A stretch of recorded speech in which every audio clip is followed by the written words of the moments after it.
Hello YouTube and welcome to my Let's Play of Pokemon Silver Version, and this is actually part 2.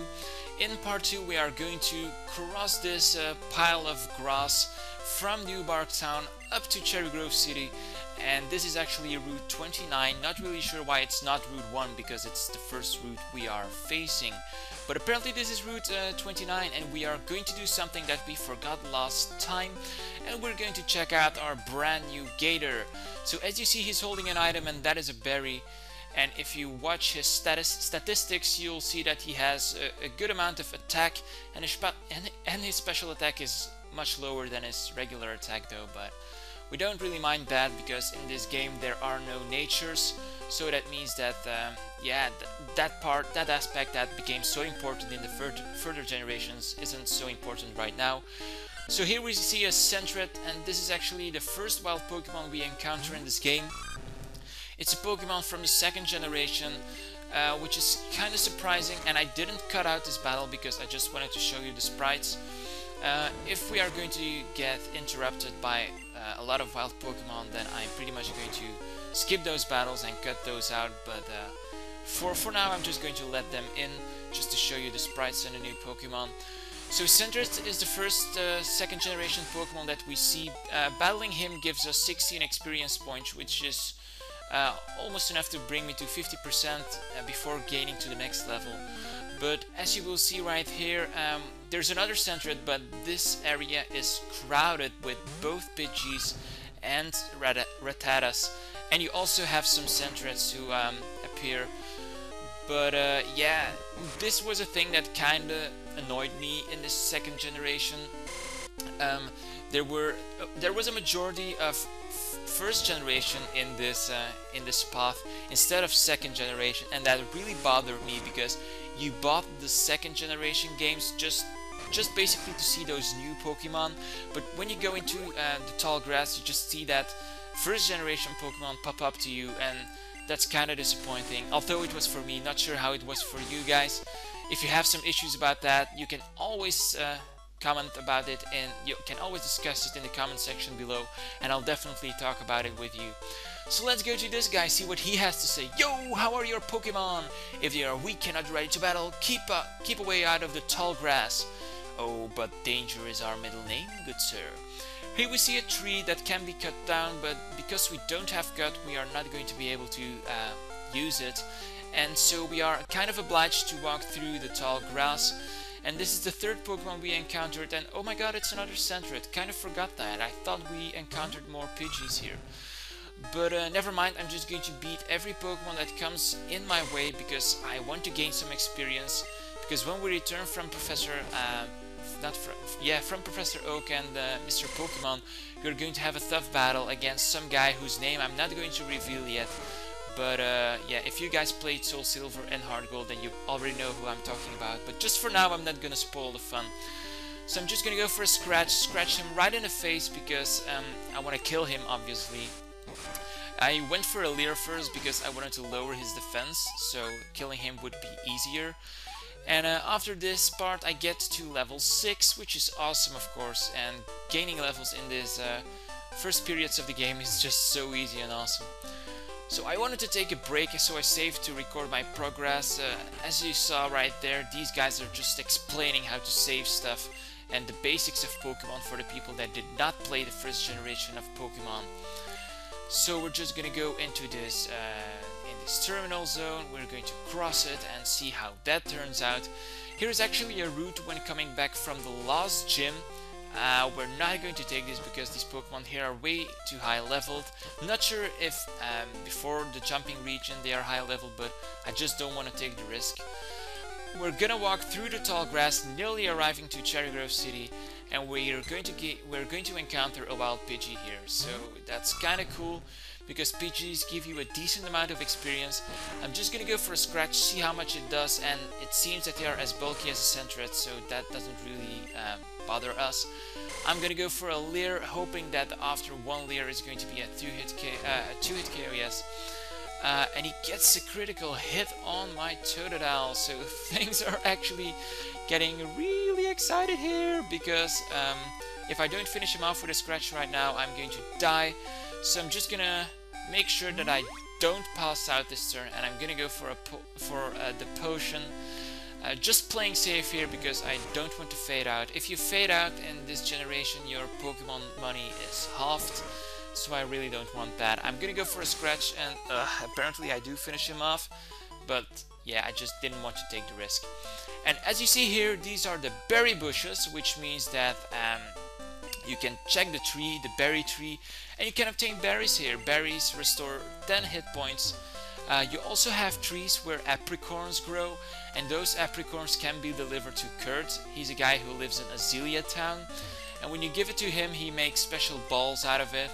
Kind of strange to see a guy make balls in a Pokemon game, because it's kind of a children's game, but yeah, that's how life goes, I guess. Not really sure why I went into the tall grass here, maybe just to see if I didn't find a Rattata. But we see a Sentret, and my Gator is just going to screw that Sentret. First go for a Leer, and I'm like double its level, so I should be able to take him down with relative ease though. So I'm gonna go for another Leer because I don't want to waste a lot of scratches on these foolish Sentrets. And I just want to see how much a single scratch does after 2 defense drops. So I'm gonna go for a scratch straight off the bat now, and it nearly finishes him off. Unfortunately it doesn't though. He tackles me in the face, and here I kind of misclicked because I went for a Leer, but I just find it nice. The animation of Leer is awesome. It's like Totodile is beaming with his lasers, so that's actually pretty funny. Quite not, but funny. So I grew to level 7, which is awesome, and I think I'm gonna learn Rage. Yes, I do. So now I'm weaponed to face all other Pokemons because none of them will be at level 7. And as you guys see right here, we have arrived at Cherry Grove City. And before entering, we see this old man, and this old man thinks that we are a rookie trainer, but actually we played Pokemon Red, Blue, and Yellow. I played it when I was a child with, in the meaning of that I was 12 years old. But this guy is basically going to guide you through this city, and yeah, just listen to what he has to say. This is a Pokemon market. They sell balls for catching wild Pokemon and other useful items.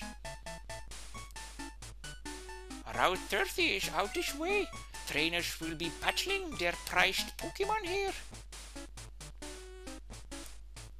This is the sea, as you can see. Some Pokemon are only found in water. Facepalm. And this is my house. Here, it's my house. Thanks for your company. Let me give you a small gift. The buyer received the map card. Pokegear becomes more useful if you get cards. I wish you luck on your journey. Woohoo! Don't really sure why that old man suddenly changed into being Mario, but I'm just going to go to Nurse Joy, heal up my Pokemon, because I want my Gator to be at full health. Because this was actually the first game where happiness was introduced, because you had Eevee and both Umbreon and Espeon were added, and when Espeon was very happy during daytime, Eevee was happy at daytime, he evolved into an Espeon, and when he was happy during night, he might have evolved into an Umbreon. So if you heal your Pokemon up frequently, not leave them into the red health, you'll get them leveled up pretty fast. So let us check out the PC. Here we have the bio part where we can check if we have items, where we can store our items. We have Bill's PC, so basically we don't have to go to, what's it, Celadon City, or what's the city where Misty lives? Yeah, that city where you can go up and find Bill, the Pokemon nerd. Yeah. So, the city of cute flagrant flowers. Wow. If I was a Pokemon guy, I really wanted to live here.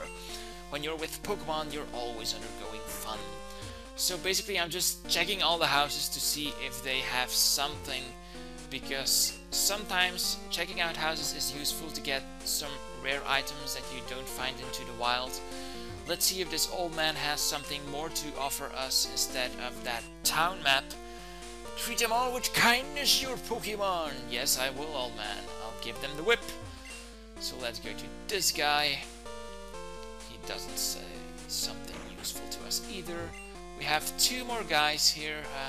That bald guy sitting behind his gym saying that we can visit several gyms and those gyms can like offer us badges and go for Pokemon League events and stuff, and that's exactly what we're going to do.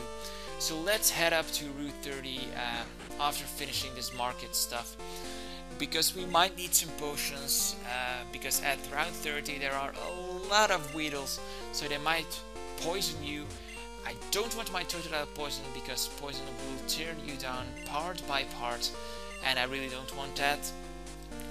So I'm doubting about buying an antidote, but yeah, I'm just going to buy 2 potions because I don't have a lot of Poké Dollars right now. So 2 potions is enough, and now I'm weapon to go all the way Route 30, go to Mr. Pokemon's mansion, and meet Professor Oak. So the first wild Pokemon that we encounter in this region is a Kakuna. And Kakuna is actually not quite as useful because it will only learn Harden. And since Kakuna is a defensive wall, I'm not going to be able to hurt him a lot with my Totodile, I just decided to run away. Now a Weedle pops up. Weedle have a decent attack. I'm just going to go and scratch the hell out of him, hoping that it's a 2-hit KO. So I go for a scratch, and if I get maximum damage on my next scratch, then I'm pretty sure that I will be able to finish him off. Go for a scratch, cross my fingers to kill him, but unfortunately I fail into doing so. So he goes for a string shot. String shot is only going to lower my speed, which means that he's going to outspeed me next turn. Poison Sting isn't going to poison me, which is awesome, and I'm going to get 22 experience points, which is actually quite a lot. And there we see a house and a berry tree. So if we go here, that guy will give us a berry because he's friendly and he likes to give berries to children, small children, which is kind of scary at the same time, but we like it. So we're going to go outside and go into that berry bush once again and get another berry, which is actually awesome because you can equip it to your Pokemon and they'll consume the berry without wasting a turn on using potion. So that's actually quite awesome. So this Route 30 leads us to Violet City, but we're not going to concentrate on Violet City right now. We're just going to go to, what's it called here, to Mr. Pokemon's lab, and we see another berry bush, and in this berry tree we are able to get a poison cure berry, which is obviously going to cure our poison. So as you guys see, Mr. Pokemon's house, we're just going to go in and exclamation mark, hello, you must be Bio. Professor Elm told me about you. This is what Professor Elm wanted to examine. Bio received mystery egg. Bio put the mystery egg away. I know a couple who runs it as a daycare. They gave me this egg. I was intrigued, so I sent a mail to Professor Elm. For Pokemon evolution, Professor Elm is the authority. Even Professor Oak recognizes that. If my assumption is correct, Professor Elm will correct it. Oak, aha! So you're Bio. I'm Oak, a Pokemon researcher. I was just visiting my old friend Mr. Pokemon. I heard you were running an errand for Professor Elm, so I waited here. Oh, wait, what's this? A rare Pokemon? Let's see. I see. I understand why Professor Elm gave you a Pokemon for this errand. To researchers, Professor Elm and I, Pokemon are our friends. He saw a lot of things and cared Pokemon with love and care. You seem to be dependable. How would you like to help me out? See, this is the latest version of the Pokédex. It automatically records data of Pokemon you have seen or caught.